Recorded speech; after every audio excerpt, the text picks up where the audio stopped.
August 12th, 1942. Eagle Farm Airfield, Brisbane, Australia. The wrench slipped from Captain Paul Irvin Gunn's oil-stained hands as he stared at the nose of the Douglas A-20 Havoc sitting before him. 4 Browning 50 caliber machine guns protruded from where the bombardier's plexiglass nose should have been. The modification looked crude, almost absurd. Yet in this moment of improvisation, this 42-year-old former Navy chief with only a 6th-grade education was about to revolutionize aerial warfare in the Pacific.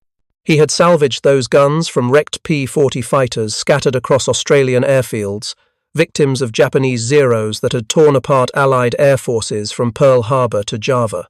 What nobody knew, not even Gunn himself, was that this unauthorized modification would trigger the most devastating transformation of medium bombers in history, turning the B-25 Mitchell from a conventional high-altitude bomber into a low-level destroyer so lethal that a single squadron would sink an entire Japanese convoy in 15 minutes. The mathematics of Allied victory in the Southwest Pacific were being written not in strategic planning rooms, but in dusty Australian repair depots by a man who barely knew how to read but understood aircraft better than the engineers who designed them. The revelation was about to begin. The crisis had started months earlier with Japan's lightning conquest of the Pacific. Between December 7th, 1941 and May 1942, Japanese forces captured the Philippines, Malaya, Singapore, the Dutch East Indies, and threatened Australia itself. Allied air power had proven catastrophically ineffective. High-altitude bombing of Japanese ships yielded dismal results. B-17 flying fortresses, America's vaunted strategic bombers, dropped thousands of tons of bombs on enemy convoys with hit rates below 2%. The problem was mathematical. A ship traveling at 20 knots could easily maneuver out of the way between the time a bombardier released his payload at 15,000 feet and when those bombs reached sea level 23 seconds later.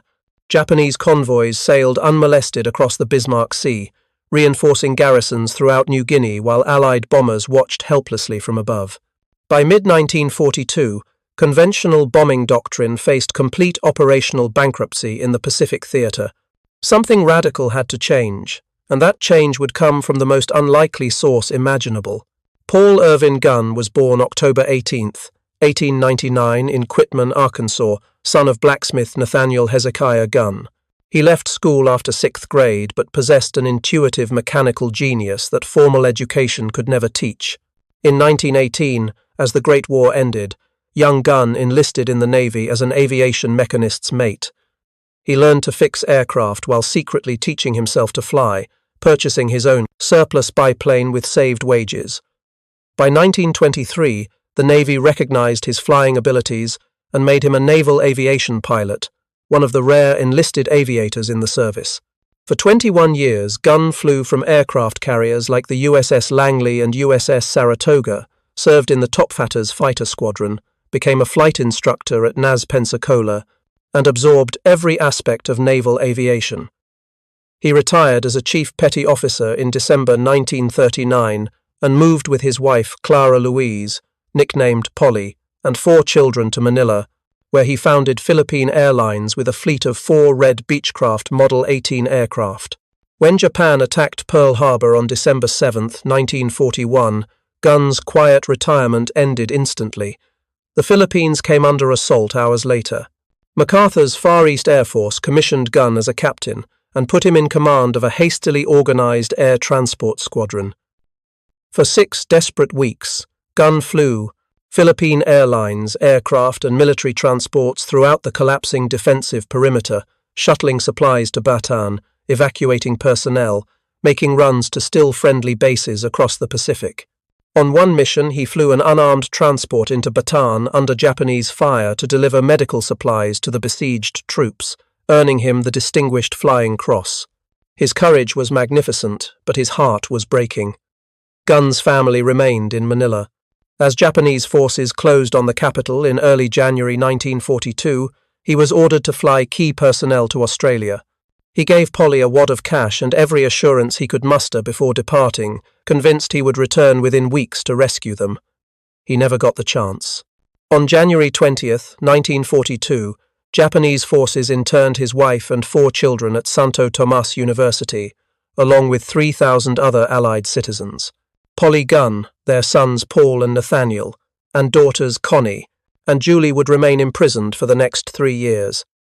The news reached Pappy, as younger pilots had begun calling him while he was in Australia. His family was behind enemy lines, starving in an internment camp, and he was powerless to reach them. That moment transformed Paul Gunn from a transport pilot into a man possessed by a singular mission: to win the war fast enough to save his family. Every modification he would make, every risk he would take, every rule he would break stemmed from that desperate calculation. In Australia, Gunn threw himself into any task that would hurt the Japanese. He assembled crated P-40 Kitty Hawks arriving from America, working 20-hour days. He led ferry flights of fighters from Brisbane to Java, navigating through Japanese-controlled airspace in his Beechcraft. He flew B-17 seconds on unauthorized bombing runs against Japanese convoys. In January 1942, he loaded a B-17 with bombs and made 7 solo attacks on a Japanese fleet near Borneo. He stole 24 B-25 Mitchells meant for the Dutch and delivered them to an American unit that desperately needed bombers. When a supply officer refused to release critical parts, Gunn reportedly drew a pistol on him. He got the parts. Pappy Gunn had become a man for whom regulations were suggestions and impossible was merely inconvenient. By summer 1942, Gunn had attached himself to the 3rd Attack Group at Charters Towers, Queensland, commanded by Lieutenant Colonel John Davies. The 3rd Attack Group's A-20 Havocs had just arrived, but these light bombers carried a fundamental problem. Their range was insufficient to reach Japanese bases across the Owen Stanley Mountains from Port Moresby, and their frontal armament consisted of 4 .30-caliber machine guns, weapons so light they barely scratched enemy ships. Gunn saw potential where others saw limitations. He installed 450-gallon auxiliary fuel tanks in the bomb bays, solving the range problem. Then he turned his attention to firepower. The breakthrough came in late July 1942 when Gunn met Captain Frederick Hoffman and Lieutenant Tom Tompkins, Army engineers at Brisbane. Together they designed a modification that would install 4 50-caliber Browning machine guns in the A-20's nose, replacing the bombardier's position with a battery of heavy weapons. The concept was simple but revolutionary. If skip bombing and low-level attack were the only effective tactics against ships, why waste space on a bombardier? Turn the entire nose into a gun platform. Gunn scrounged 50-caliber guns from wrecked P-40 fighters littering Australian airfields. He fabricated mounting brackets in makeshift workshops. He ran electrical systems for the triggers. He loaded ammunition feeds. The first modified A-20 looked like a science experiment, crude and cobbled together, but when Gunn test-fired those 4 guns, the results were unmistakable. The aircraft could deliver devastating firepower while making low-level bombing runs. In August 1942, Lieutenant General George Kenny arrived to take command of Allied air forces in the Southwest Pacific. Kenny, a brilliant and unconventional commander, visited Charters Towers shortly after his arrival and found Pappy Gunn working in a hangar on his A-20 modifications. The 2 men, both mavericks who disdained bureaucracy, recognized kindred spirits immediately.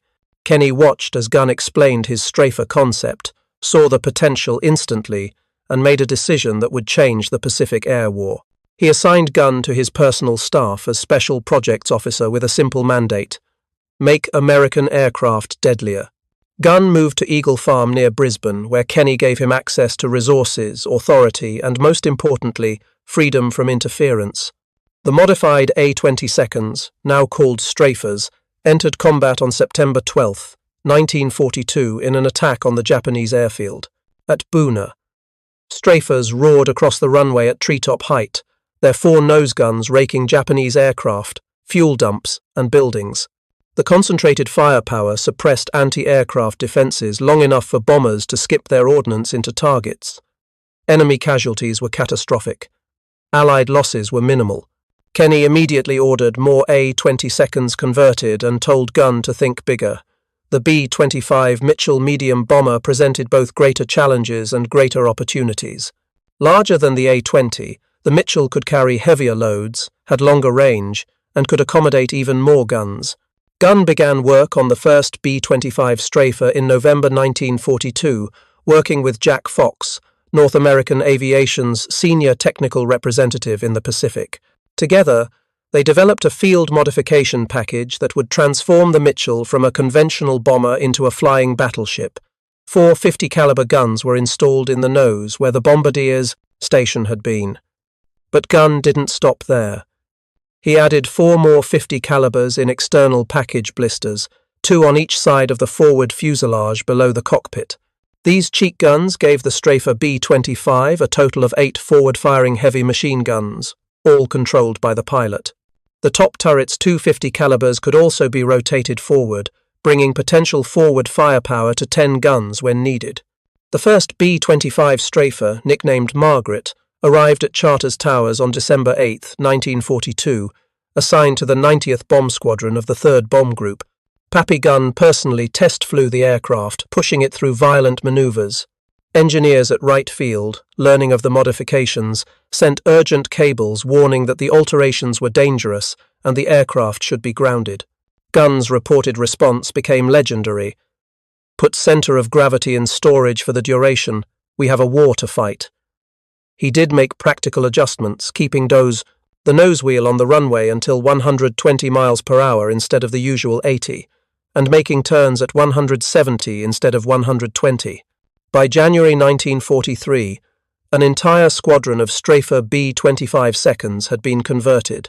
Gunn moved the modification program to Townsville, where air depot groups at Mount Louisa could work on multiple aircraft simultaneously. Pilots trained intensively on the new tactics. Skip bombing had been developed earlier by Major William Benn and the 43rd Bomb Group's B-17 crews, dropping bombs at ultra-low altitude so they would skip across the water like stones and slam into ship hulls below the waterline. Combined with Gunn's strafer modifications, skip bombing became devastatingly effective. The strafers would attack first at wave-top height, sometimes as low as 50 feet, their 8 nose guns hammering ship superstructures and suppressing anti-aircraft fire. While enemy gunners dove for cover, the bombers would release 500-pound bombs with special fuses. The bombs would skip across the surface and crash through steel hulls before exploding inside the ships. The transformation of Gunn's B-25 from unauthorized experiment to official policy accelerated when Kenny sent him to the United States in February 1943 to work with North American Aviation. At the company's plant near Los Angeles, engineers who had initially declared his modifications impossible watched as he explained how his strafers operated in combat. North American incorporated his innovations into production models. Later B-25 variants, including the G, H, and J models, featured factory-installed forward-firing armament based on Gunn's field modifications. Some J-model strafers eventually carried 18 forward-firing 50-caliber machine guns, making them the most heavily armed aircraft in the American arsenal. The ultimate test of Gunn's vision came in March 1943 with the Battle of the Bismarck Sea. Japanese Imperial Headquarters, desperate to reinforce their crumbling position in New Guinea, organized a massive convoy to transport nearly 7,000 troops and vital supplies from Rabaul to Leh. 8 transport ships would carry the soldiers, escorted by 8 destroyers, and covered by approximately 100 Zero fighters. Japanese planners understood the risk, but calculated that determined fighter cover and destroyer escorts would ensure enough troops reached Leh to stabilize the front. What they didn't know was that Allied codebreakers had decrypted their plans, and General Kenny had prepared a reception using tactics and weapons the Japanese had never encountered. On February 28, 1943, at midnight, the Japanese convoy departed Simpson Harbor in Rabaul.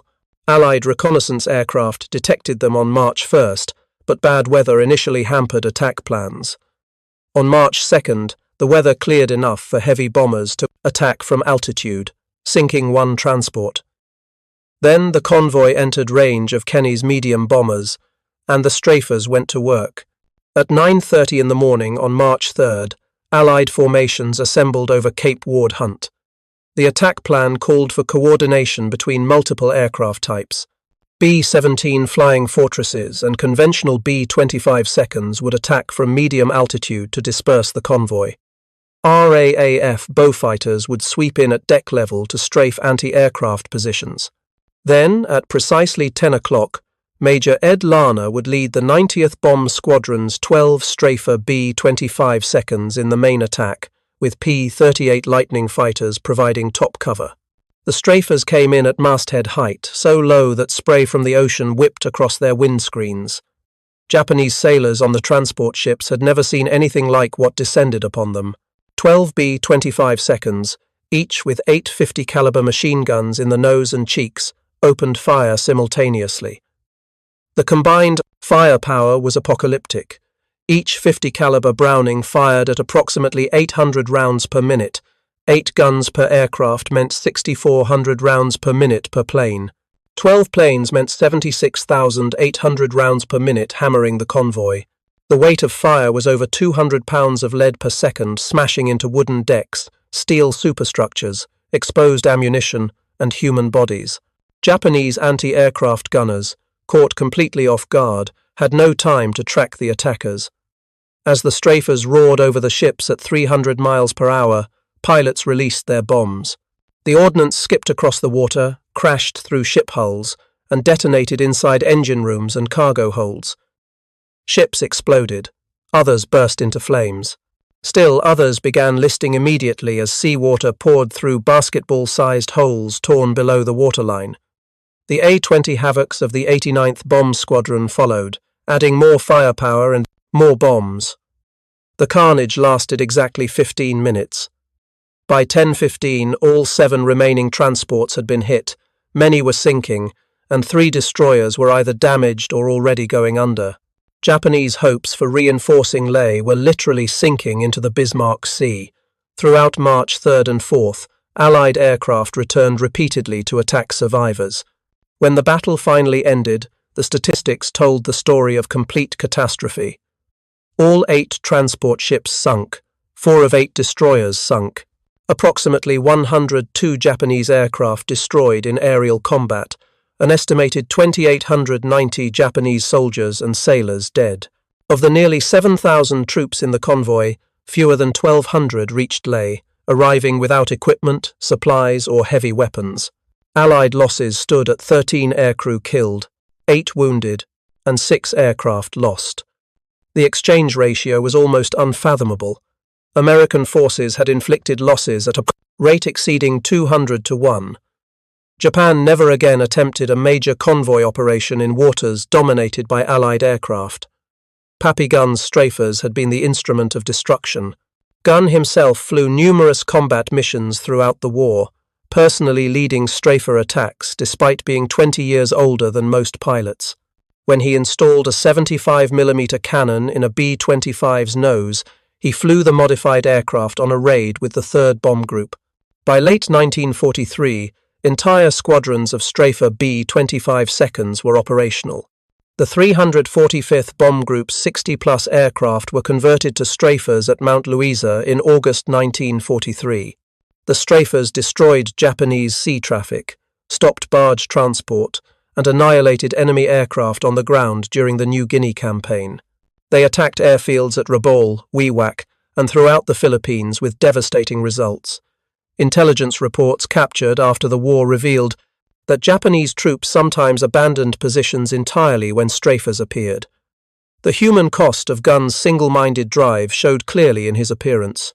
His wife Polly endured brutal conditions at Santo Tomas, maintaining discipline among her children while facing starvation and disease. His daughter Julie, despite being in a full-body cast from illness, became a courier for the Filipino resistance. His son Nathaniel focused entirely on keeping his mother and sisters alive. In late 1944, Pappy returned to the Philippines as American forces liberated the islands. On later, a Japanese air raid caught him in the open. Phosphorus fragments from an incendiary shell tore into his left arm, causing severe burns and permanent nerve damage. The injury ended his combat flying. When American troops finally liberated Santo Tomas internment camp in February 1945, Pappy Gunn was reunited with his family after 3 years of separation. They were skeletal, traumatized, but alive. Gunn retired from the army on June 30, 1948 as a full colonel, his service record studded with decorations including 2 Distinguished Flying Crosses, the Silver Star, Legion of Merit, Air Medal, and 9 Purple Hearts. He returned to the Philippines and rebuilt Philippine Airlines, which still operates today. On October 11, 1957, Gunn was piloting a charter Beechcraft through a storm when the aircraft crashed, killing him instantly. He was buried at Barrancas National Cemetery at Naval Air Station, Pensacola. The statistical legacy of Pappy Gunn's innovations tells the story of transformed aerial warfare. Over 500 B-25 Mitchells were converted to strafer configuration in the Pacific Theater.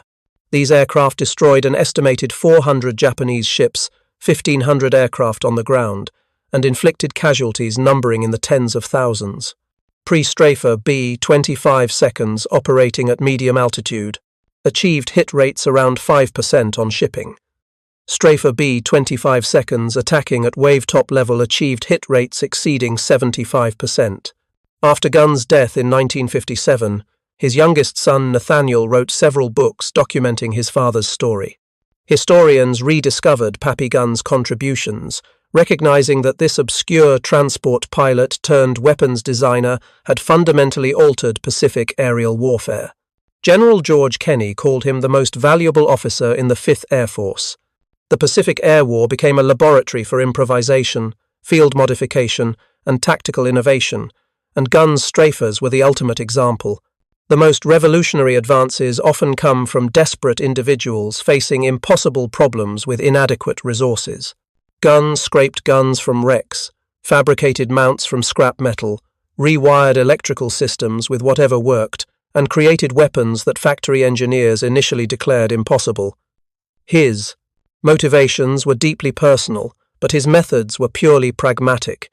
The intersection of personal desperation and mechanical genius produced instruments of war that changed history. The B-25 strafer stands as testament to American improvisation in its finest hour. An aircraft designed for one role, completely redesigned for another by a man barely literate but brilliantly intuitive, proving devastatingly effective against an enemy unprepared for such radical innovation. The Battle of the Bismarck Sea remains studied at military academies as the perfect example of coordinated air-sea denial operations. The tactics developed there became standard throughout the Pacific and influenced post-war attack aircraft design. Paul Irvin Gunn died in a storm doing what he loved, flying. His legacy lived on in every strafer that flew, every Japanese ship sunk, every enemy soldier who never reached the battlefield, and ultimately in one simple fact: his family survived. The man who could barely read or write had rewritten the rules of aerial combat, transforming defeat into victory through sheer determination and mechanical genius. His creations were more than weapons. They were instruments of liberation, vengeance made manifest, love expressed through high explosives and 50-caliber fury. Pappy Gunn's story proves that sometimes the most powerful force in war isn't technology or strategy or numbers. Sometimes it's simply one man who refuses to lose because losing means everything he loves will die. That man, armed with genius and given freedom to innovate, can change the world. Pappy Gunn did exactly that, one unauthorized modification at a time,